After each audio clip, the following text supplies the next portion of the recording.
Tommaso Ferrante heard the lilting Italian before he saw who was speaking it. His mother's language, spoken with a Florentine accent, tightened his chest with an unexpected ache.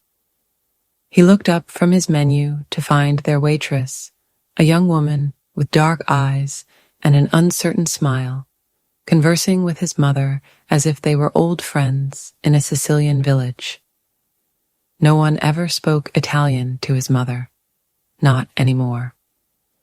The restaurant, Nona's, was tucked into a quiet corner of Boston's North End, a place tourists rarely discovered. It served authentic Italian food, far removed from the Americanized versions, laden with cheese and garlic bread. Tommaso brought his mother here every Friday night without fail, a tradition born 10 years ago when his father died, and his mother, her eyes hollow, confessed she couldn't remember the last time someone had taken her to dinner. He'd vowed she would never forget again. Tonight, Teresa Ferrante sat across from him in a navy dress she'd owned for 2 decades, her silver hair coiled into the same elegant bun she'd worn since his childhood. She possessed that timeless beauty common to some Italian women, sharp cheekbones, expressive hands, and eyes that held entire conversations without a single word. She was studying the menu, even though she always ordered the same thing.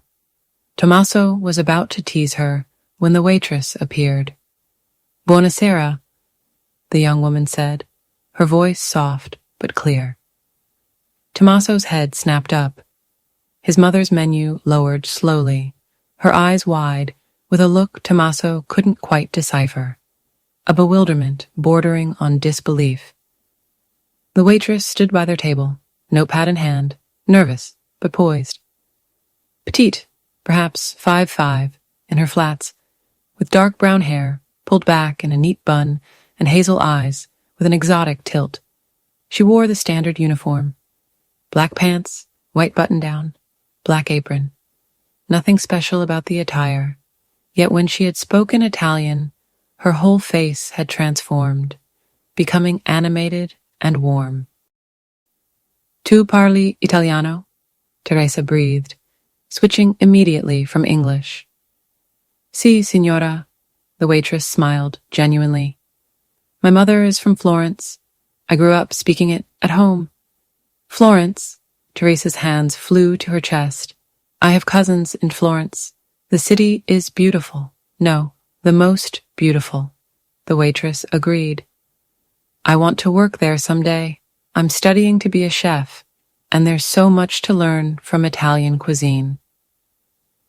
Tommaso watched this exchange with a feeling he couldn't quite name. His mother was leaning forward now, her entire body language softened, vibrant, utterly different from 30 seconds ago.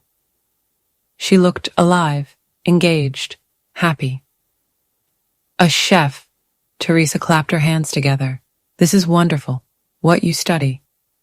"Everything, but I love traditional Italian the most." The waitress's enthusiasm was infectious. "Regional dishes, the ones that have been passed down through families. That's what I want to preserve and share." "Brava, brava," Teresa was beaming. "You know my grandmother in Sicily. She make the most incredible arancini. I try to make here, but is not the same. The rice, she gestured helplessly. Something is missing." "The saffron?" the waitress suggested, her gaze thoughtful. "Or maybe the ratio of rice to filling. Traditional Sicilian arancini are more rice-heavy than the versions we make here." Teresa stared at her. "Yes, exactly this. How you know?" "I wrote a paper on regional variations of arancini for my culinary program." The waitress looked slightly embarrassed. "I might have gotten a little obsessed with getting it right." Tommaso's mother laughed, a real, uninhibited laugh, and the sound did something complicated to his chest. When was the last time he'd heard her laugh like that? Not the polite chuckle she offered his jokes, but genuine, heartfelt joy. "What is your name?" Teresa asked. "Chiara. Chiara Rosie." "Chiara." Teresa repeated it with obvious pleasure. "Beautiful name for beautiful girl. I am Teresa, and this is my son, Tommaso." Chiara finally looked at him, and Tommaso saw the exact moment she recognized his name. Her eyes widened slightly, and she took a small step back. Fear flickered across her face, quickly suppressed behind professional courtesy. Everyone in the North End knew the Ferrante name. Everyone knew what it meant. "Mr. Ferrante," she said carefully, her Italian disappearing into accented English. "It's nice to meet you, Tommy," he corrected, keeping his voice gentle. He was used to this reaction, but seeing it from her bothered him more than usual. "Just Tommy. And thank you for making my mother smile. That doesn't happen often enough." Something in Chiara's expression softened. "Your mother is lovely. It's my pleasure to speak with her." "You come here often?" Teresa asked, switching back to Italian. "Work here long?" "4 months now," Chiara replied in the same language. "I work nights and weekends while I'm in school.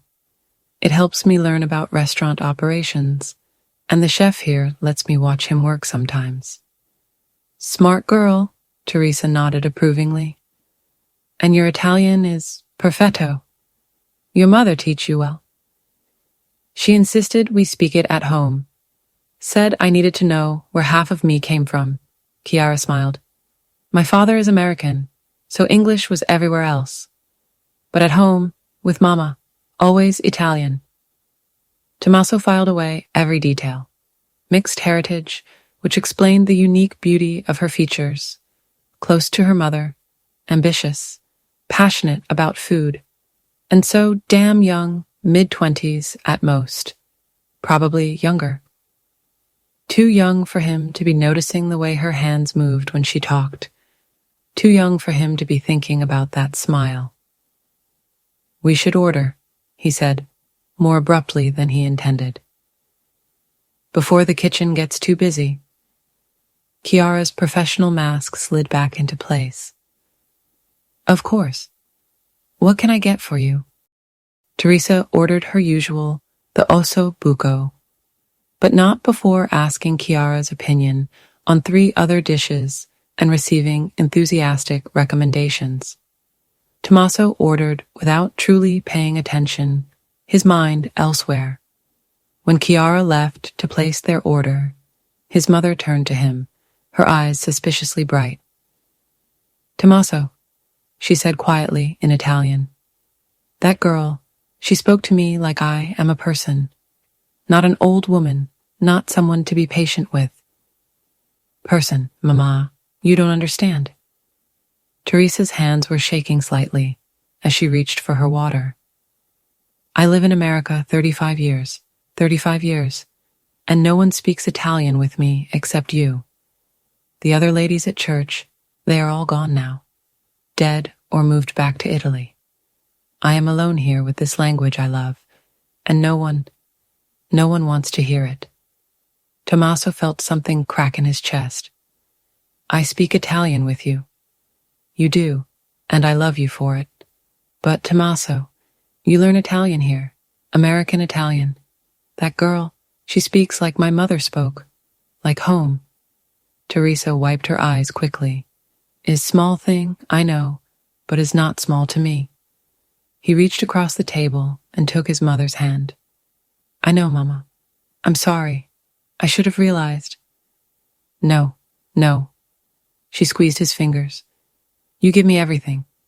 This restaurant every week, your time, your love. I'm not complaining. I am just saying, that girl, she gave me a gift tonight, even if it's just for 5 minutes. She makes me feel like I'm home again."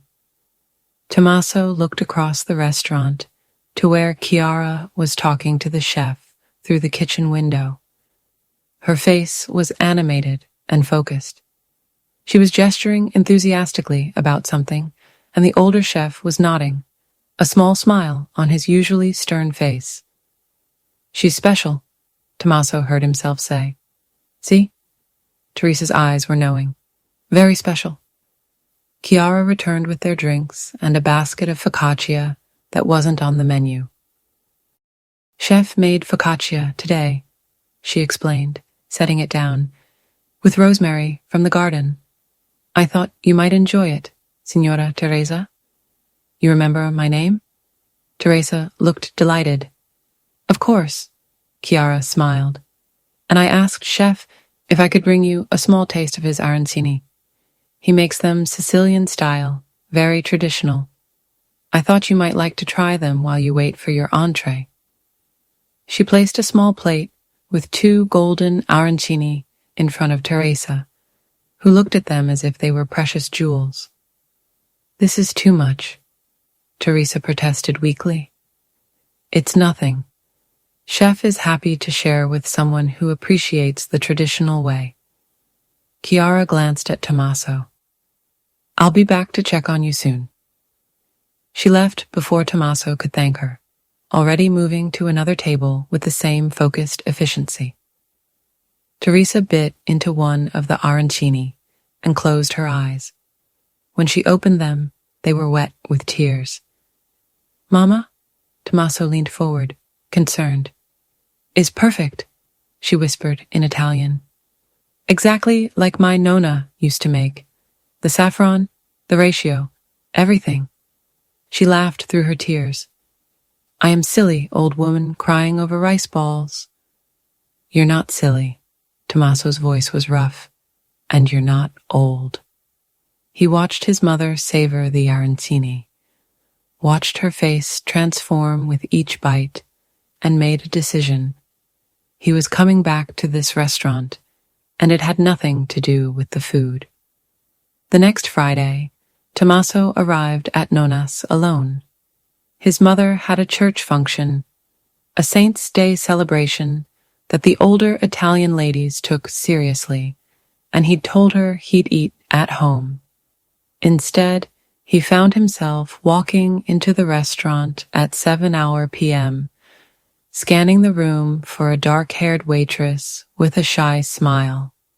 She was there, taking an order at a table near the back.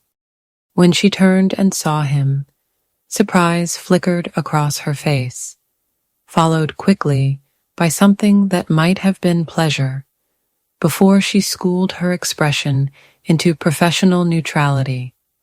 Tommaso let the hostess seat him at a table in Chiara's section, ignoring the knowing look the older woman gave him. He was a regular here.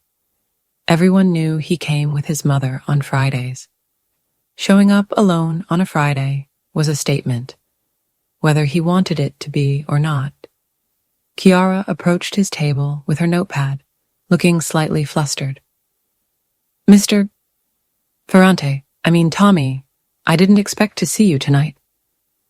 Chiara's voice, a soft melody in the restaurant's low hum, surprised Tommaso. He leaned against the polished oak bar, the rich scent of simmering garlic and basil wrapping around them. "Is Signora Teresa well?" He offered a reassuring smile. "She's fine. Church event," he clarified, gesturing to the empty chair beside him, bathed in the amber glow of a wall sconce. "Thought I'd still come. The food's too good to miss." A faint smile, quick as a hummingbird's wing, touched Chiara's lips. "I'm glad you think so. Can I get you something to drink?" "Red wine. Whatever you recommend." Her eyebrows arched, a subtle question. "You want my recommendation? You're studying to be a chef. I figure you know what pairs well with the menu." The smile held, then blossomed. "The Chianti Classico. It's not the most expensive, but it's the best match for chef's cooking style. He uses a lot of tomato and garlic, and the Chianti cuts through it perfectly." "Then that's what I'll have."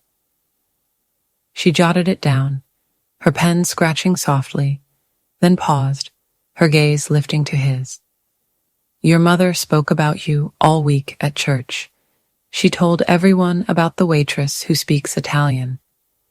I think half the congregation wants to come meet me now. A warmth, unexpected and pleasant, spread through Tommaso's chest. She liked you. I liked her too.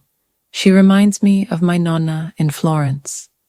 Same warmth, same hands that can't stay still when she talks. Chiara's voice softened, a flicker of longing in her eyes. How often do you see your nonna? A cloud passed over Chiara's face, dimming the light. Not as often as I'd like. We try to visit every few years, but plane tickets are expensive, and school is... She trailed off, a flush with sudden self-consciousness. I'm sorry. You don't need to hear about that. Let me get your wine. Wait. Tommaso's voice, a low rumble, stopped her mid-pivot. I want to hear about it.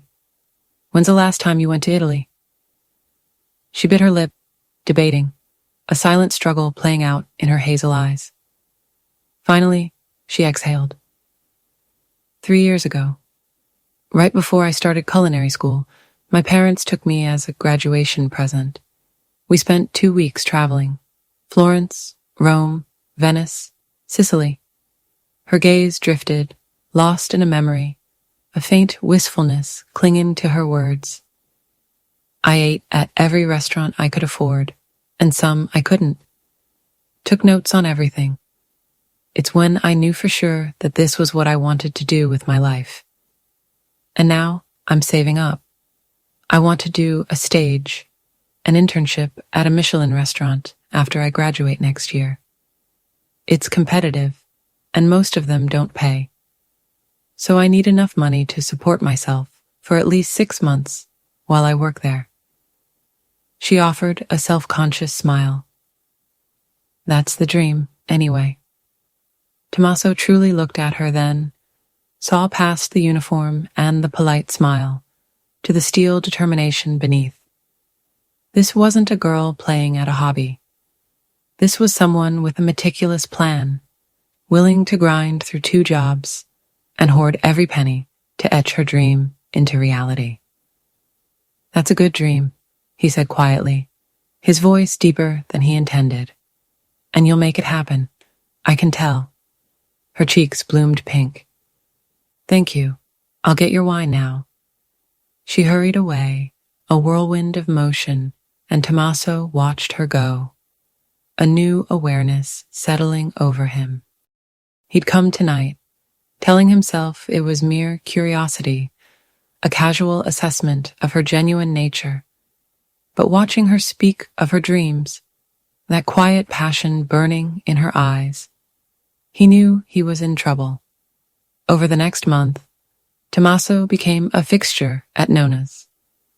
Not just Fridays with his mother, those continued, Teresa positively beaming at how much time Chiara spent at their table, dissecting recipes and regional variations. But Tuesdays and Thursdays, too.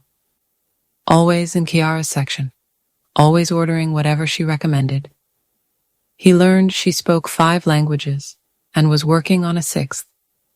That her mornings were for study, her nights at the restaurant, and her Sundays at a Cambridge brunch spot for extra cash. Her parents, he discovered, lived in a small Medford house. Her father in construction, her mother teaching Italian at a community college. A younger brother, still in high school, dreamt of law. He discovered she was 23, 9 years his junior, a fact that, surprisingly, held little sway. That profound dedication to her schooling left no room for serious boyfriends. He saw the flicker of nerves she tried to mask with professionalism around him. He learned that when she spoke of food, her entire face ignited, her shyness melting away like butter. Her opinions on carbonara were unwavering. Cream was a sacrilege, and she would defend the authentic method with fiery passion. Her ultimate dream, a small, intimate restaurant of her own, a place where each dish told a story. And he learned she was noticing him, too. He'd catch her quick glances when she thought he wasn't watching.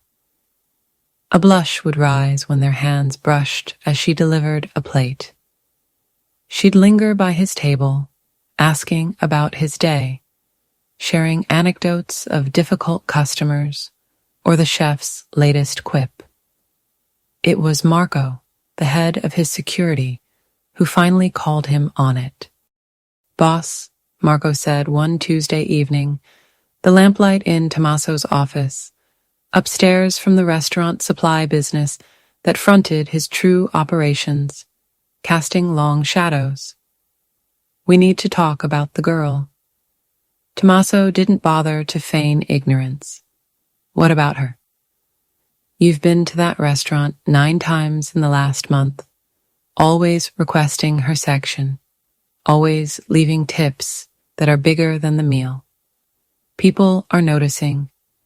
You're making yourself predictable, and you're making her visible. If anyone wanted to get to you, she'd be an easy target." Tommaso's jaw tightened. He had considered this, of course. The thought had gnawed at the edges of his mind. Yet the idea of staying away from Chiara now felt impossible. "No one's going to touch her." "You sure about that? Because word is spreading that Tommy Ferrante has a type now. Young, pretty waitress who doesn't know what she's getting into." Marco's voice was careful, firm, a steel blade sheathed in velvet. "I'm not saying don't see her. I'm saying be smart about it. Either make it official, bring her into your world properly, with protection, or walk away before someone uses her to hurt you." Tommaso stared at his second-in-command, a bitter taste in his mouth. Marco was right. "She doesn't know what I really do. She knows the name, the reputation, but she doesn't know details. She's not stupid, boss. She's figured out enough. The question is, does she want to know more, or is she going to run the second this gets real?" That was the question, wasn't it? Tommaso had meticulously kept things light, friendly, never crossing the line from customer to something more. But the truth was, he craved more.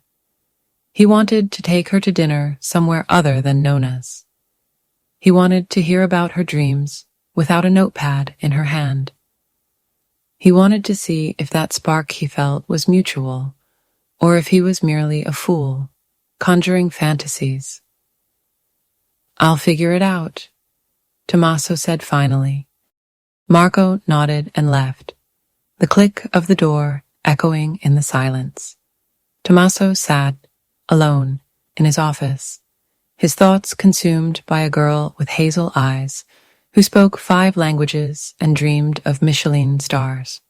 The next Friday, he brought his mother to dinner as usual. But this time, a plan had solidified in his mind. Chiara greeted them with her now familiar warmth, immediately launching into rapid-fire Italian with Teresa about a recipe she'd experimented with that week. His mother was beaming, and Tommaso made a mental note to find a way to keep Chiara in their lives. Even if his own interest went nowhere, his mother needed this connection to home. When Chiara approached to take their order, Tommaso cleared his throat.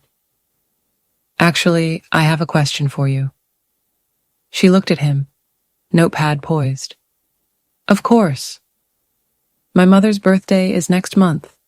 I want to throw her a dinner party at my house. Something special, authentic Italian, but I don't trust caterers to get it right." He paused, letting the implication hang in the air. "Would you be willing to cook for us? I'll pay you, obviously. Whatever your rate is, plus expenses." Chiara's eyes widened, her composure momentarily shattered. "You want me to cook for your mother's birthday? If you're interested, I know it's a lot to ask." "No, I'd love to. The enthusiasm burst from her, uncontained, before she blushed furiously. I mean, yes, I'd be honored. How many people? 10, maybe 12. Close family and friends. What kind of menu were you thinking? Before Tommaso could answer, Teresa chimed in, a sparkle in her eye. Traditional Sicilian, the food of my childhood. The things I can't find here or make right because something is always missing. Chiara's face took on that focused, almost intense expression Tommaso had come to recognize. Her chef's brain kicking into high gear. I'd need to do research, talk to you about specific dishes, get details about how your family made them. And I'd want to do a test run, make sure I can execute everything properly before the actual event. Whatever you need, Tommaso said, his gaze holding hers. Name your price. She bit her lip, clearly calculating, trying to land on a number. Can I think about it and get back to you? I need to calculate ingredient costs and time. Take your time. But Chiara, he waited until her eyes met his again, a raw sincerity in his tone. I'm not hiring you because I feel sorry for you or because I want cheap labor. I'm hiring you because I've watched you work. And I know you'll treat this like it matters. Because my mother matters. Her throat bobbed as she swallowed. Okay. Yes.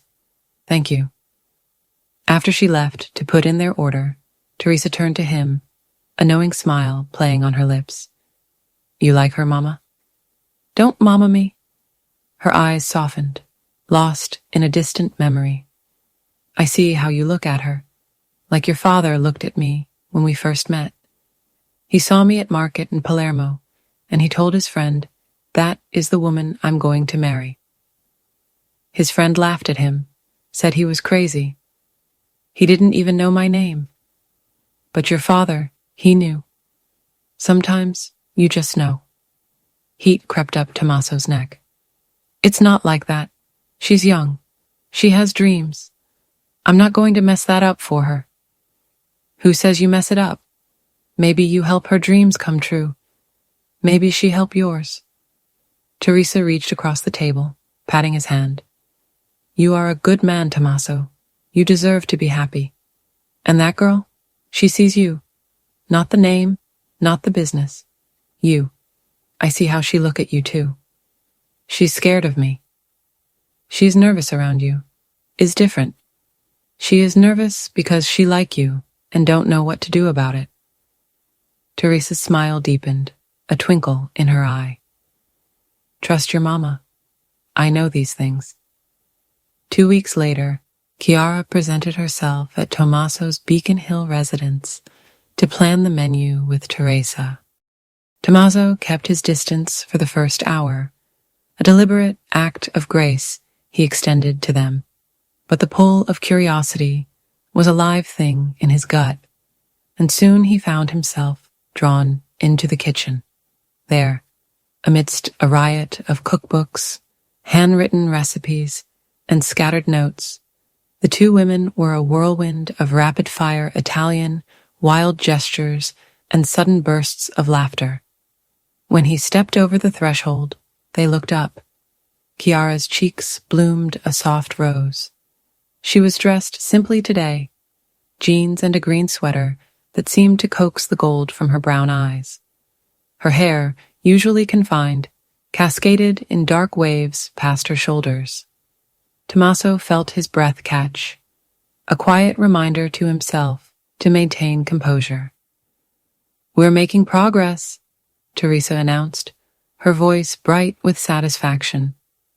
Chiara, she understands exactly what I mean about the flavors.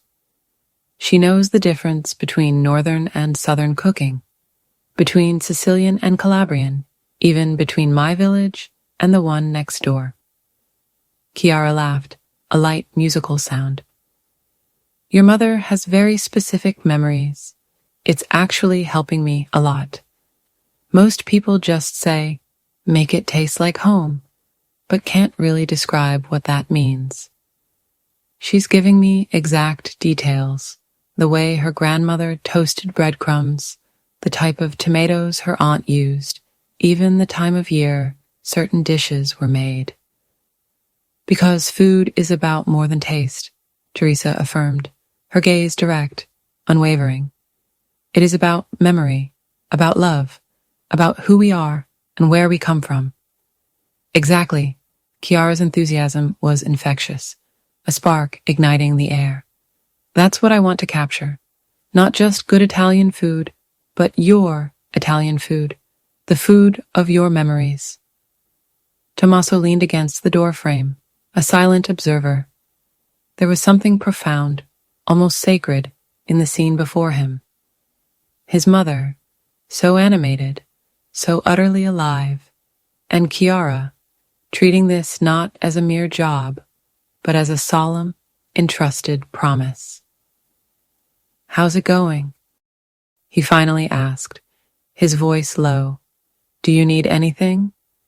Chiara gazed around the gleaming space, her appreciation clear in her wide eyes. "Your kitchen is amazing. Professional-grade stove, double oven, huge workspace. If I had this at home, I'd never leave.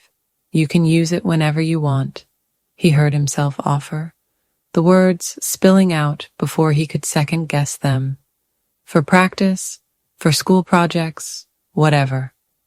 Chiara's eyes widened further. "I couldn't. That's too much. It's just sitting here." Tommaso shrugged, aiming for casual indifference. "I barely cook. Seems like a waste not to let someone who'd actually use it properly have access." He pushed off the door frame, closing the distance between them. "Besides, you'll need to do a test run before the party anyway. Might as well do it here, where you'll be cooking the actual dinner." She turned to Teresa, who offered an encouraging nod. "He is right. You should practice, and I am happy to be taste tester." Chiara gnawed on her lip, a flicker of hesitation. "Okay, thank you. That's incredibly generous." "It's practical," Tommaso corrected, though both of them knew it was far more than that. "When do you want to start?" They settled on a schedule. Chiara would return the following Sunday for her first test run. She would prepare 3 dishes, arancini, pasta alla norma, and cassata, and then Teresa would offer her feedback. 2 more weeks remained before the party, ample time for any necessary adjustments. When Chiara departed that afternoon, her notebook clutched in one hand, promising to source only the finest ingredients, Teresa turned to Tommaso, a satisfied smile blooming on her face. "She is perfect for you, Mama." "We've been through this," he began, but her tone shifted, hardening with an unspoken resolve that stopped him mid-sentence. "No, you listen to me. I am 57 years old. I have lived in America for 35 years, and for 35 years I am homesick. Every day I miss Sicily. The water, the light, the language, the food. Your father, he was a good man. I loved him, but he brought me here, and I never went back, except for visits. I told myself it's okay. I make sacrifice for love. It's what women do." She paused, her gaze intense, pinning him. "But, Tommaso, I am tired. Tired of being away from home. Tired of speaking English when I want to speak Italian. Tired of eating American versions of my food. Tired of being a person no one understands anymore." Tommaso felt a knot tighten in his chest. "I didn't know you felt this way. Because I don't want to make you feel bad. You are good son, best son. You take care of me. You love me. You give me everything. But Tommaso, you cannot give me back Sicily. You cannot give me back my life from before." A sad smile touched her lips. "But that girl, she gave me a taste of it. And when I see you with her, I think maybe you can have what I could not have. Maybe you can have love and dreams together, not one or the other. What are you saying? I am saying if that girl wants to go to Italy, you should go with her. If she wants to chase dreams across the world, you should let her and you should follow. Because, Tommaso, what good is all this? She gestured around the opulent kitchen, the beautiful house, her hand encompassing their comfortable, yet somehow empty, world. If you are alone, if you have no one who truly sees you, the way that girl sees you. Tommaso swallowed hard. She doesn't see me. She doesn't even know me. She knows enough, and she wants to know more. I see it in her eyes when she looks at you. She is just scared, like you are scared. But someone has to be brave first. Teresa cupped his face in her hands, her touch grounding. Be brave, figlio mio. Take the chance. Don't let fear make you miss something beautiful. The following Sunday, Chiara arrived at 10 in the morning, 2 canvas bags of groceries slung over her shoulder and a notebook brimming with detailed prep plans. A nervous energy hummed around her, tempered by palpable excitement.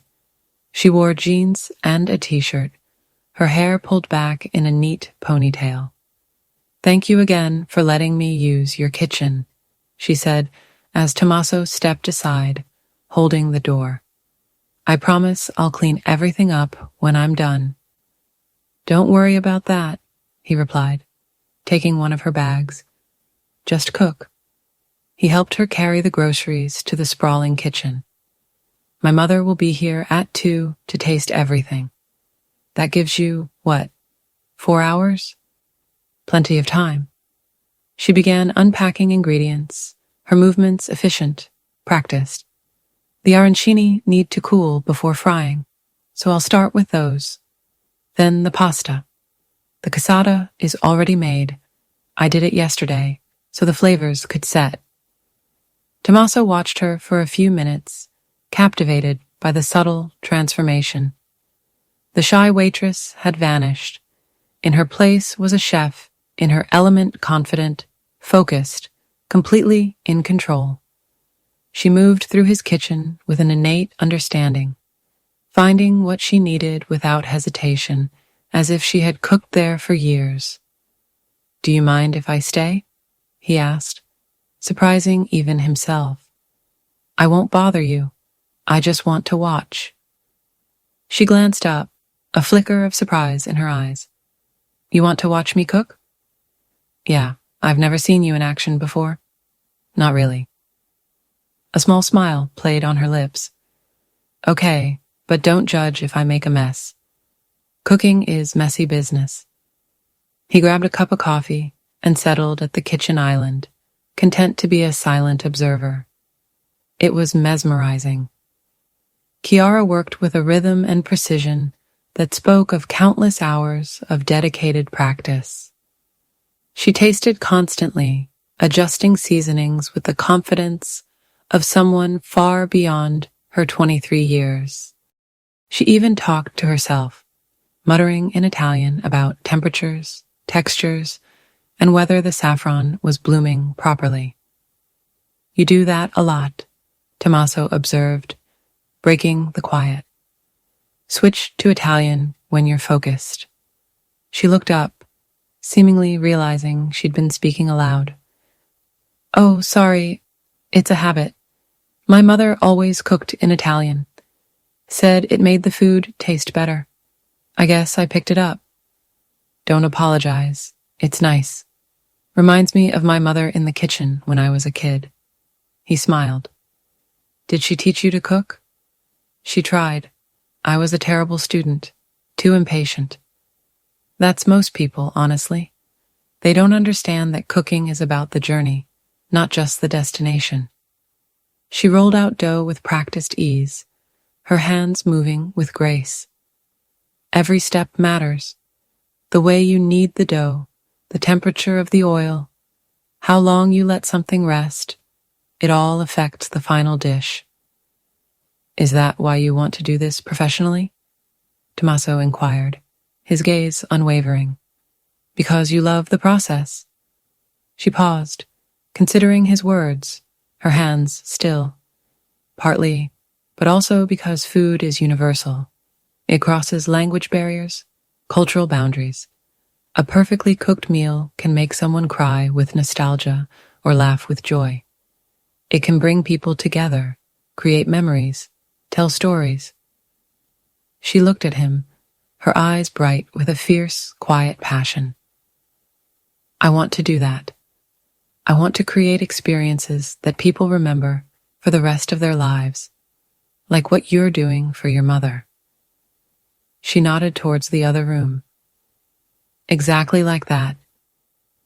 She returned to her dough. Your mother cried when we were planning this. Did you know that? She was telling me about her grandmother's kitchen in Sicily, and she just started crying. She said she never thought she'd taste those flavors again. That's what I want to do, bring people home through food.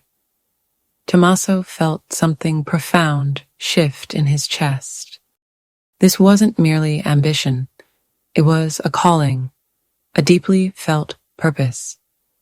He wanted to be part of it, to help her achieve everything she dreamed of, even if it meant she would eventually outgrow him. Outgrow Boston, outgrow everything he could offer her. You're going to be incredible, he said quietly, his voice thick with unspoken emotion. Whatever restaurant is lucky enough to get you, they won't know what hit them. She flushed pink, her hand stilling on the dough. Thank you. That means a lot. A comfortable silence settled between them, Chiara cooking and Tommaso watching. At some point, she started asking him to taste things. A spoonful of sauce here, a piece of perfectly fried arancini there. Each time she'd watch his face anxiously, awaiting his verdict. It's good, he'd say, and she'd frown. Just good? What's wrong with it? Too much salt? Not enough basil?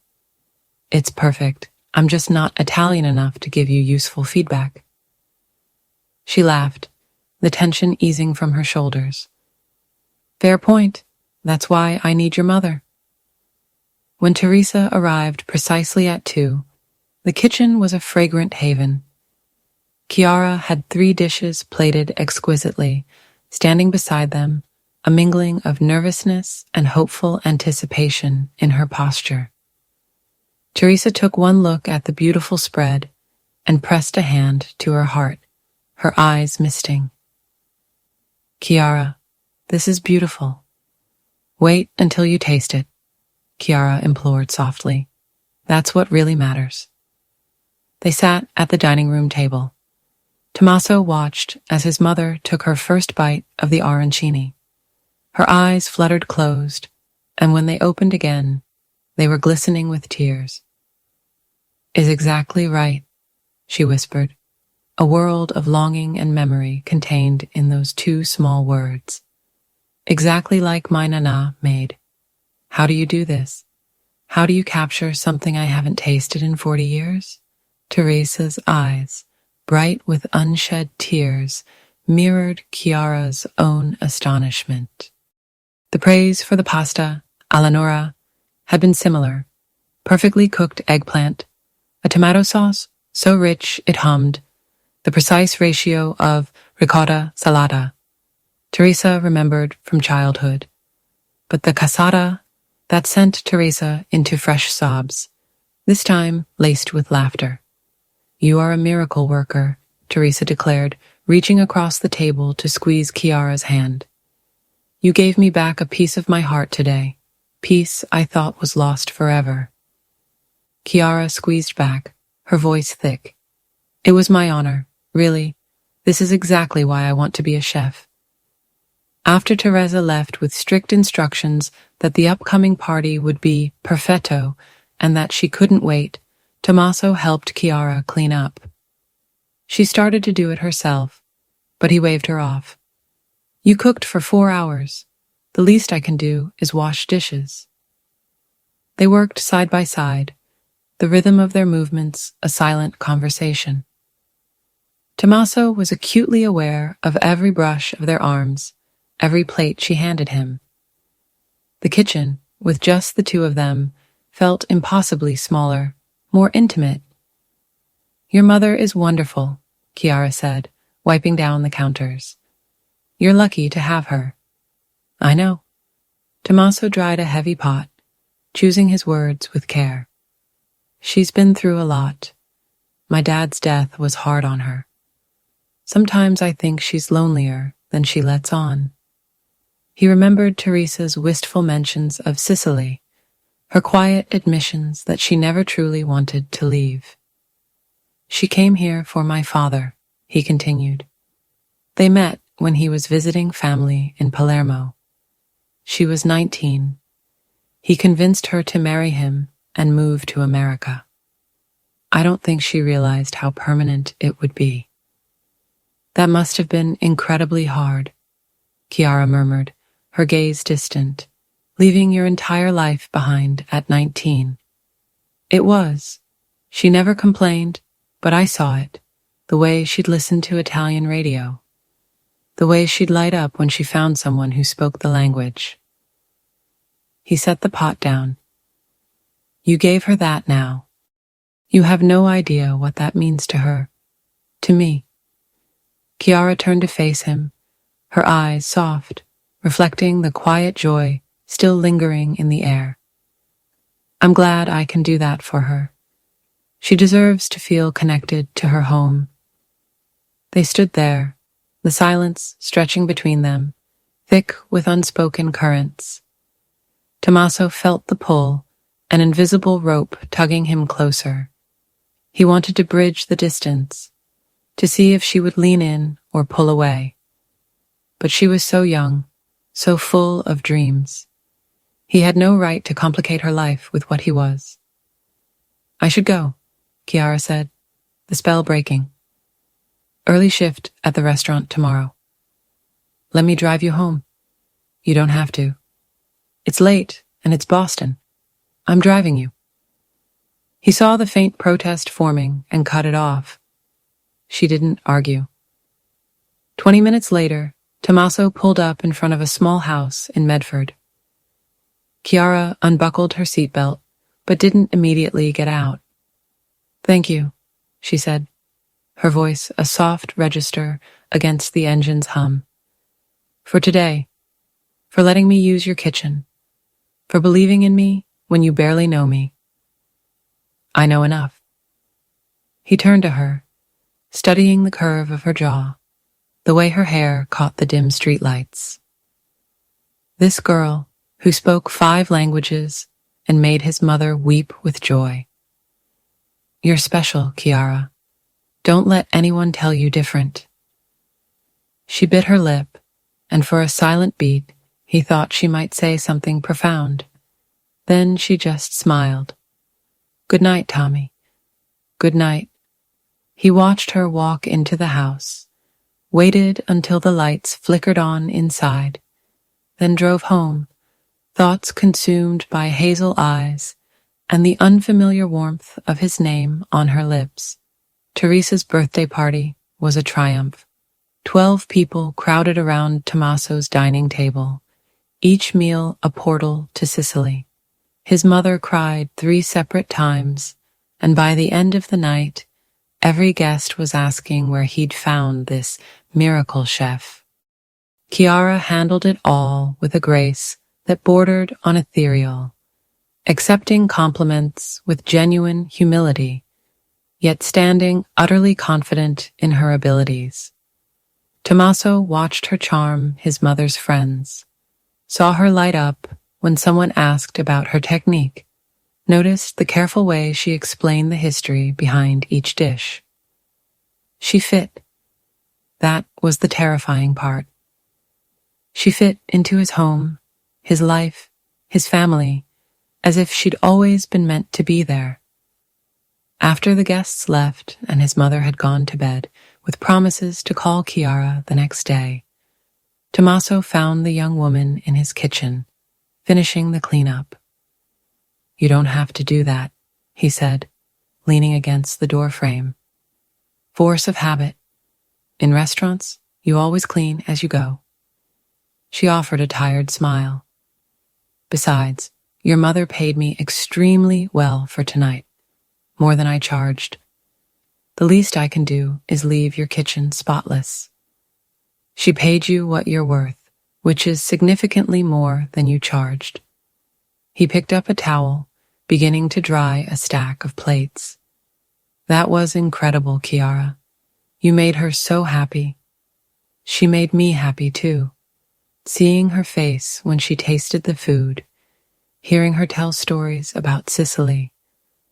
That's everything I want my cooking to do. Bring joy, create memories, connect people to something important." "You're going to change the world," Tommaso heard himself say, the words escaping before he thought to hold them back. "One meal at a time." She laughed softly, the sound like wind chimes. "That's the dream. We'll see if reality cooperates." "It will." He set down the towel and turned fully to face her. "I have no doubt." She looked at him, really looked at him, and something in her expression shifted, a flicker of uncertainty. "Why are you so nice to me?" Her voice was quiet, almost a whisper. "And don't say it's because of your mother. This is more than that." Tommaso's heart kicked against his ribs. This was it. The moment he either bared himself or let her walk away, convinced he was merely being kind. "Because," he began, his voice carefully measured, "I think you're remarkable. I think you're talented and driven and passionate about something that matters. I think you see the world in a way most people don't, and I think anyone who gets to be part of your life is lucky." Her breath caught. "Tommy," she murmured, a silent question. "I'm not asking for anything," he continued, a tremor in his own voice betraying his composure. "I know you have plans.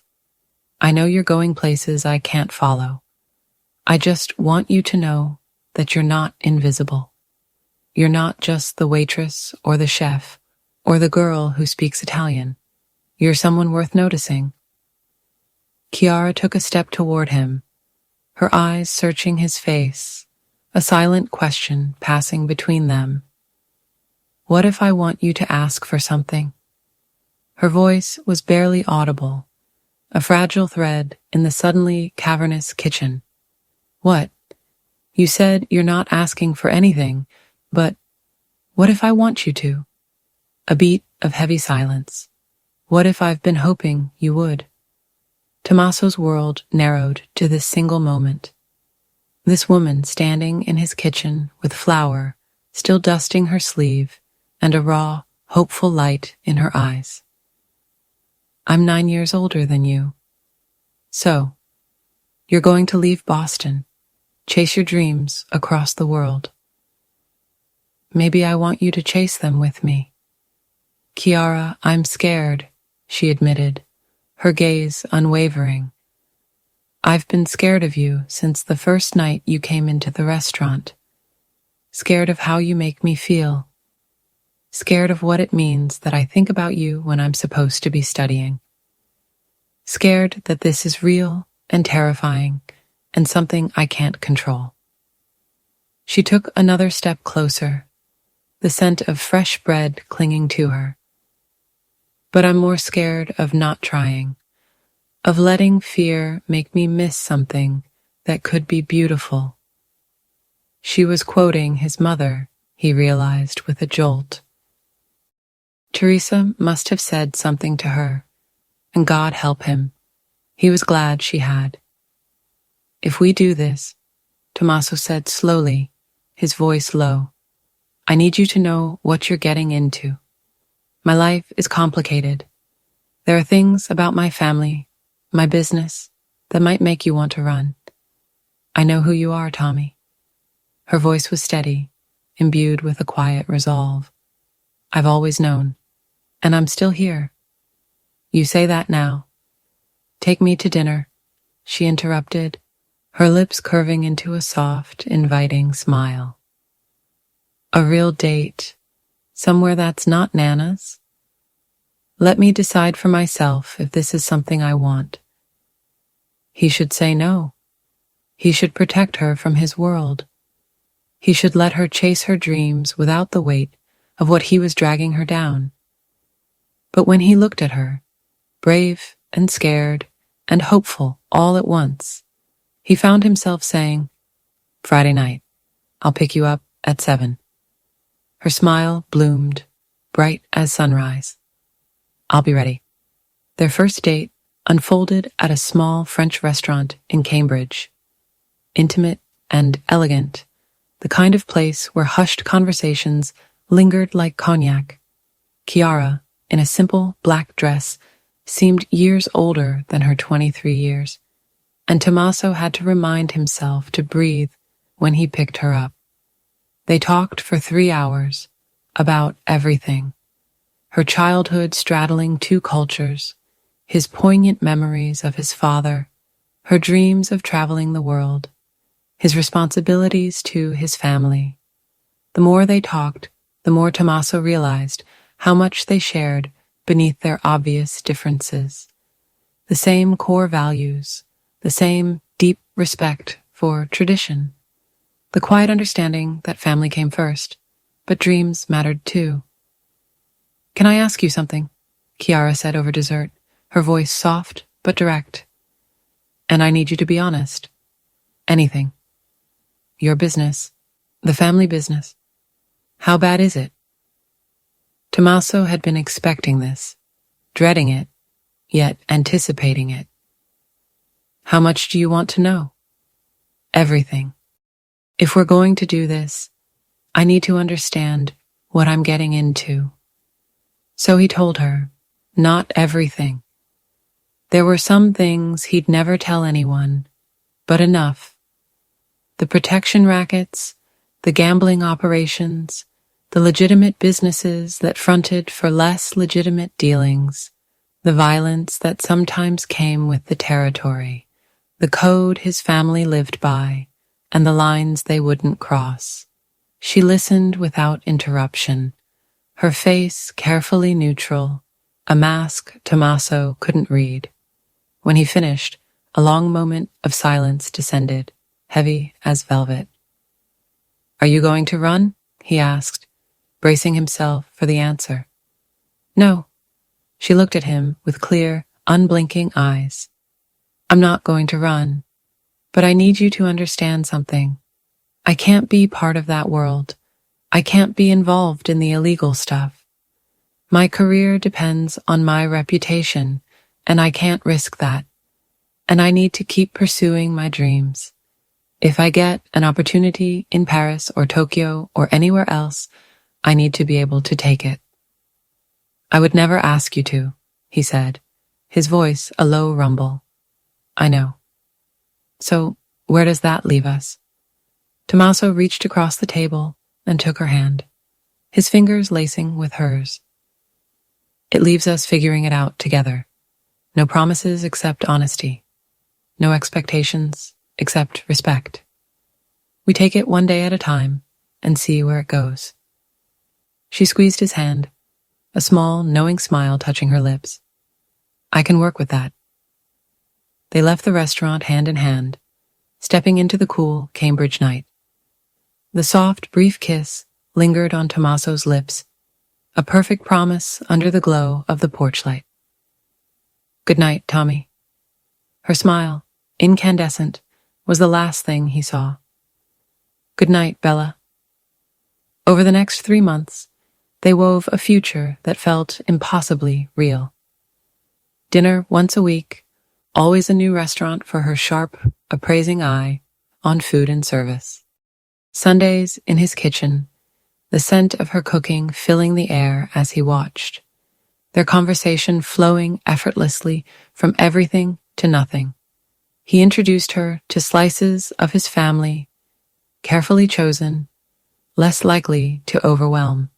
She brought him home to her parents, wary at first, then won over by the sheer, undeniable happiness radiating from their daughter. And always, always, Teresa hovered in the background, a silent, knowing smile, as if she'd orchestrated the entire symphony. Their connection deepened slowly, deliberately. Tommaso was a man in no hurry. She was worth every second of anticipation, and Chiara, for her part, seemed content to let their story unfold at its own rhythm. But there were moments, sharp intakes of breath in the quiet unfolding of their intimacy.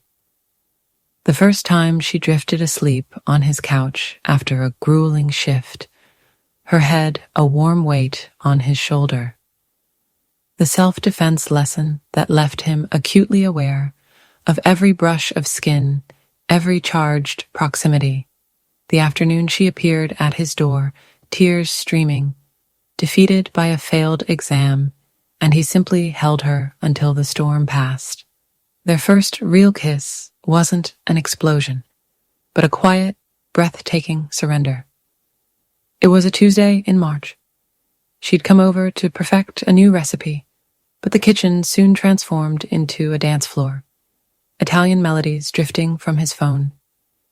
Spontaneous, sweet, he'd pulled her closer, and her face, tilted upward, spoke volumes in the clear invitation of her eyes. He kissed her not just with desire, but with reverence, as if she were a long-awaited miracle. When they finally broke apart, breathless, she whispered, "I'm falling in love with you." His voice, raw with emotion, met hers. "I'm already there." 3 weeks later, the tension that had hummed between them for months reached its exquisite breaking point. Dinner, then back to his place, and suddenly she was pulling him onto the couch, kissing him with a fierce desperation that mirrored his own. "Are you sure?" he'd managed, the question an agony on his lips, even as his heart hammered. "I've never been more sure of anything." He carried her to his bedroom, and their lovemaking was slow, tender, filled with the quiet certainty of something profoundly important taking root. Afterward, as she curled against his chest, his fingers tracing patterns through her hair, he felt like the luckiest man alive. "I love you," she murmured. "Tamau," he replied, a whisper heavy with a love he hadn't known was possible. But joy, like all things, was fragile. In April, reality clawed its way back. Chiara appeared at his door on a Sunday afternoon, an envelope clutched in her hand, tears already blurring her vision. Tommaso's gut clenched. He knew. "What happened?" he asked, pulling her inside, the question a futile attempt to delay the inevitable. She handed him the envelope without a word. Inside, the elegant script announced an offer. A 6-month stage position at La Maison Blune, a Michelin 3-star restaurant in Paris, starting in September. He forced a smile, his stomach plummeting. "This is good news," he said, the words tasting like ash. "This is what you've been working toward." A choked sob escaped her. I know it is. But Tommy, 6 months in Paris, maybe longer if they offer a permanent position. What about us? What about your mother? Everything we've built?" He pulled her into his arms, holding her tight, as if he could keep her from the future. "We'll figure it out." "How?" she cried, pulling back to meet his gaze, her face streaked with tears. "You can't leave Boston. Your business, your family, your whole life is here, and your whole life is your career, your dreams. I'm not going to ask you to give that up for me." But the unspoken question hung in the air. "What about me?" He cupped her face, wiping away the tears with his thumbs. You won't lose me, Chiara. This is your dream, the thing you've been chasing for years. You have to go. Her voice, tight with fear, cracked the air. What if 6 months turns into a year? What if I get other opportunities, and I'm gone for 2 years, 3 years? What if we can't survive the distance? He offered a shaky reassurance. Then we'll deal with that if it happens. But I refuse to be the reason you don't chase your dreams. He kissed her forehead, the gesture heavy with sacrifice. You're going to Paris in September. You're going to work your ass off, learn everything. And I'll be here, supporting you every step of the way. You make it sound so simple. It's not simple. It's going to be hard as hell. But you're worth it. Your dreams are worth it. He managed a painful smile. And who knows, maybe I can visit. Take a vacation. See Paris for the first time. She laughed through her tears. You've never been to Paris? Never had a reason to go. Now I do. They held each other, a silent acknowledgement that September was an immovable deadline. The summer was a blur. Chiara worked punishing double shifts, hoarding every penny. Tommaso poured every spare moment into her, their unspoken pact to ignore the coming storm. They existed in a fragile bubble, pretending time was infinite. It was Teresa, sharp-eyed and pragmatic, who finally popped it. You need to talk about it, she told Tommaso one Friday night, after Chiara had canceled a dinner date. You cannot keep pretending she is not leaving. I know she's leaving, Mama. Do you? Because you act like nothing is changing, like she will be here forever. Teresa's sad, knowing eyes met his. I understand. It's easier to pretend. But Tommaso, that girl loves you, and she is terrified. She needs you to tell her what you want, what you see for her future. I want her to go to Paris. I want her to succeed. And after Paris, what then? The admission felt like a surrender. I don't know. Then you need to figure it out, Teresa insisted, leaning forward, her voice low and urgent. Because that girl, she will give up her dreams for you if you let her. She will stay in Boston and always wonder what she missed. And one day, she will resent you for it, even if she doesn't mean to. Teresa's gaze held his. You love her. Yes. Then you need to be brave. Decide what you want and tell her. Give her something to come back to, or give her permission to fly and know you will be okay without her. But this in between? This is not fair to either of you. Tommaso knew his mother was right. He had been a coward, avoiding the truth. Chiara was leaving, and he had no idea if she was ever coming back. 2 weeks before her departure, he asked her to come to his house. He'd rehearsed the conversation for days, searching for the perfect words. She arrived, eyes wide, with a nervous apprehension that pierced him. Are you breaking up with me? She asked, before he could even begin. What? No, God, no. He pulled her into his arms, holding her close. Never. That's not what this is. Then what? He led her to the couch, keeping her hands clasped in his. I've been thinking about Paris, about what happens after. She tried to interject, but he held her gaze. Tommy, let me finish. Please. He took a deep breath. You're going to Paris. You're going to be amazing. And when your 6 months are up, you might get offered a permanent position.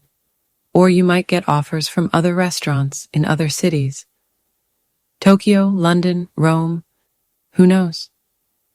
That's what I'm afraid of, she whispered, the fear palpable. That I'll be pulled in 100 directions, and we'll lose each other. What if you didn't have to choose? He asked, his voice barely a breath. What if home wasn't a place, but a person? She looked at him, confused. What do you mean? I mean, what if I came with you?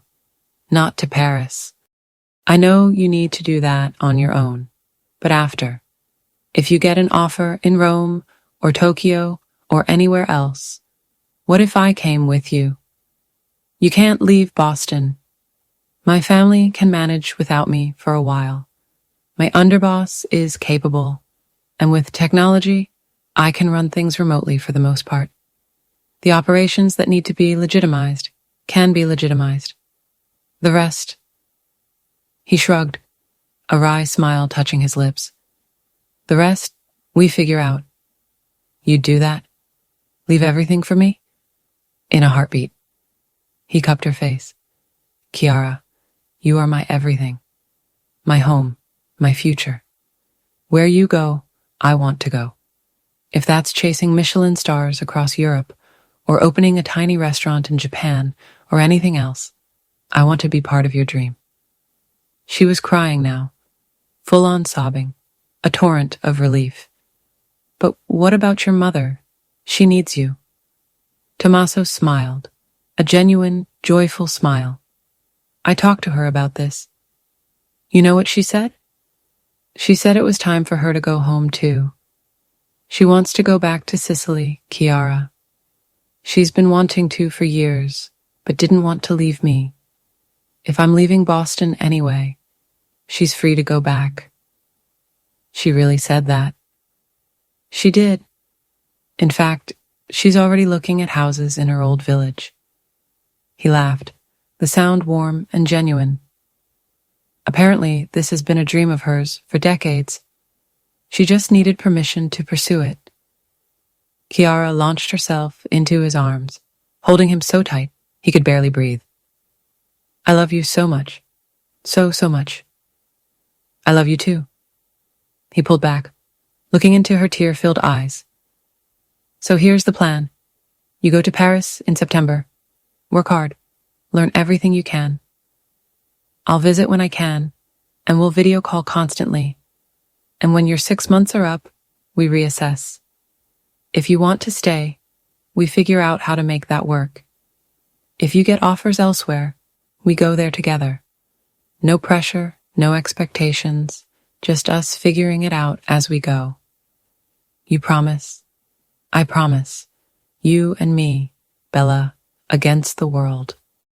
She kissed him then, deep and desperate, full of promise.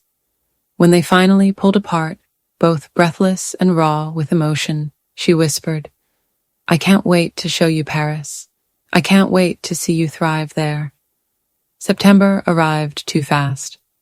Tommaso drove Chiara to the airport, her parents and his mother joining them for the tearful farewells.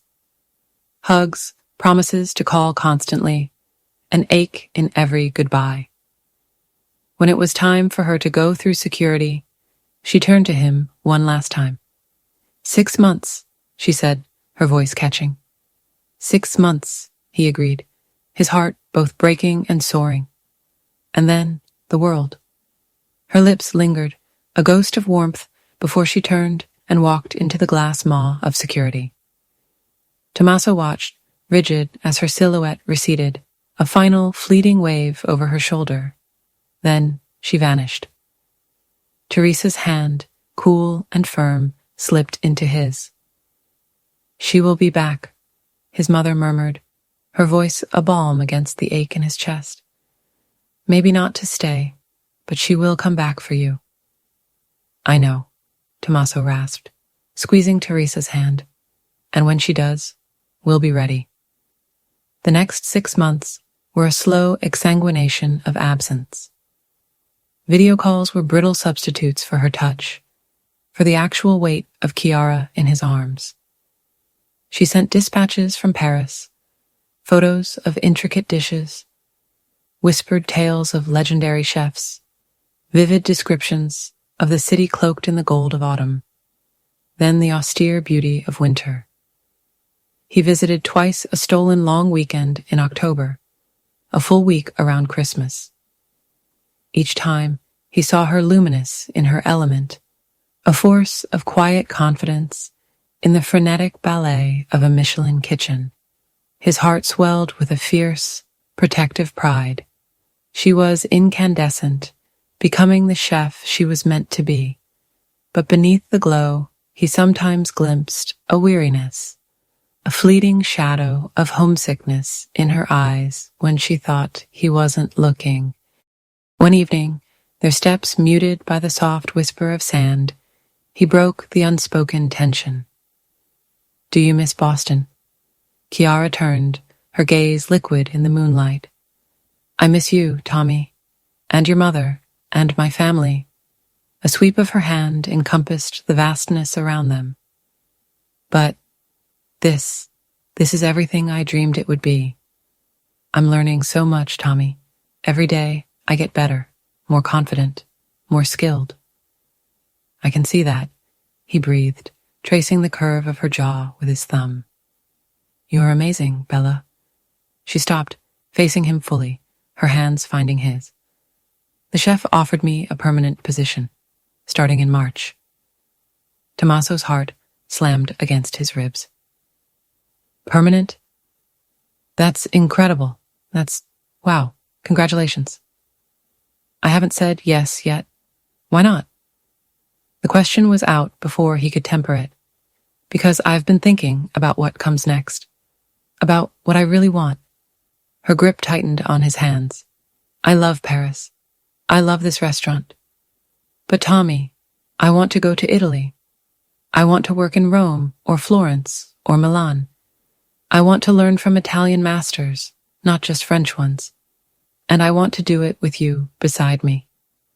The sea wind rustled through his hair, carrying the impossible possibility. "So, say no to Paris, and we'll go to Rome." "You'd do that? Just pick up and move to Italy for me?" "In a heartbeat." He pulled her into him, the scent of her hair, salty from the ocean, filling his senses. "I told you, Chiara, where you go, I go. If Rome is next, then we go to Rome." Her kiss was a breathless promise, right there on the bridge, the soft murmur of passers-by fading into insignificance. "I need to finish my stage," she murmured against his lips. "Honor my commitment, but in March, when it's done, we go to Italy together."